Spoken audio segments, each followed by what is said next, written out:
ওয়ালাইকুম আসসালাম রহমতুল্লাহি বরকাতু। ভারত থেকে মাওলানা মাসউদ আজহার সাহেব তিনি প্রশ্ন করেছেন যে আমরা বক্তাদের মুখে শুনে থাকি যে প্রিয় নবী সাল্লাল্লাহু আলাইহি ওয়াসাল্লামকে সৃষ্টি না করা হলে কুল কায়নাত সৃষ্টি করা হতো না।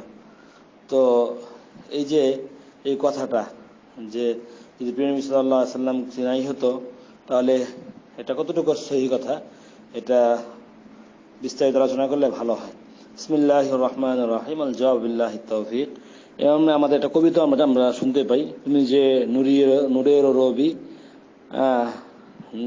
তুমি যে নূরের রবি, নিখিলের আধার ও ছবি, তুমি না এলে দুনিয়ায় আধারে ডুবিত সবই। এ ধরনের একটা কথাও আমরা শুনতে পাই। তা আসলে এটা আরবি একটা কথা, লাউলাকা লামা খালাকতুল আফলাক, এই কথাটারই একটা অর্থ। তো এই কথাটা কোরআন কারীমের মধ্যে তো নেই, অবশ্য হাদিসে কুদসির মধ্যে এই ধরনের কথা পাওয়া যায় যে প্রিয় নবী সাল্লাল্লাহু আলাইহি ওয়াসাল্লাম যদি না হতেন তাহলে আমি আসমান, জমিন এবং পুরা কায়নাতকে সৃষ্টি করতাম না। সারে কায়নাত প্রিয় নবী সাল্লাল্লাহু আলাইহি ওয়াসাল্লামের কারণে আল্লাহ তাআলা সৃষ্টি করেছেন। জাহিরি আলফাজের ব্যাপারে কিছু কিছু হযরত তো হাদিসকে মওযু বলেছেন, কিন্তু বিল মানা অর্থাৎ অর্থের দিক দিয়ে হাদিসটা সহিহ।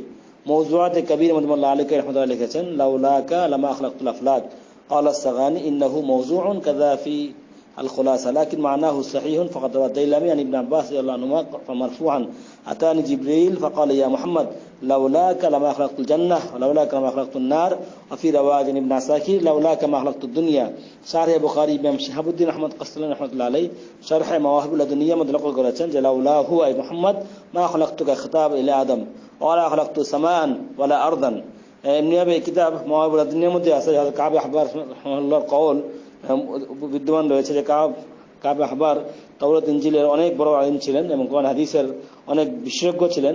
তো হযরত কাব রাদিয়াল্লাহু আনহু বলেন যে ইন্না আদম ওয়া জামিআল মাখলুকাত খুলিকু লিআজলি মুহাম্মাদিন, রাওয়াহুল বাইহাকি, বাইহাকি শরীফের রওয়ায়াত।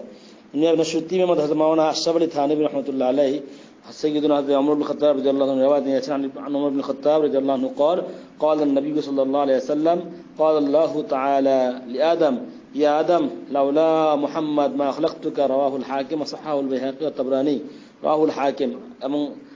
الدروب تنظيم مدرجة قال الله تعالى يا آدم لولا محمد ما لقتك وهو آخر الأنبياء. আর ইমাম জাকারি শরহ মাওয়াহিবুল দুনিয়া জিলদ আউয়ালের মধ্যে লিখেছেন নবী শেখ আল হাকিম আন ইবনে আব্বাস রাদিয়াল্লাহু তাআলা ইলা ঈসা ইবনে মারইয়াম ইয়া ঈসা লাউলা মুহাম্মদ মা খালাকতু আদম ওয়াল জান্নাহ ওয়ান নার। রাওয়াল হাকিম মিসলাহু ওয়া সাহাহু। এভাবে মাওলিদুন নবী লিল কুতুব রাব্বানি শেখ আব্দুর রহিম আল বারআনি ইকদামে রয়েছে যে قال الله تعالى وعزتي وجلالي لولا محمد ما خلقت عرشا ولا كرسيا ولا سماء ولا أرضا ولا جنة ولا نارا ولا ليلا ولا نهارا وما خلقت جميع الأشياء إلا لكراما للذي سميته محمدا. যে মানে শারহে মাওলানা যে বলার অর্থ হলো যদি মুহাম্মদ সাল্লাল্লাহু আলাইহি ওয়াসাল্লাম না সৃষ্টি না করা হতো আমি আরশকে সৃষ্টি করতাম না, আমি কুরসিকে সৃষ্টি করতাম না, আসমানকে সৃষ্টি করতাম, জমিনকে সৃষ্টি করতাম না, জান্নাতকে সৃষ্টি করতাম না, আগুনকে সৃষ্টি করতাম না, রাত্র দিন কিছু সৃষ্টি করতাম না।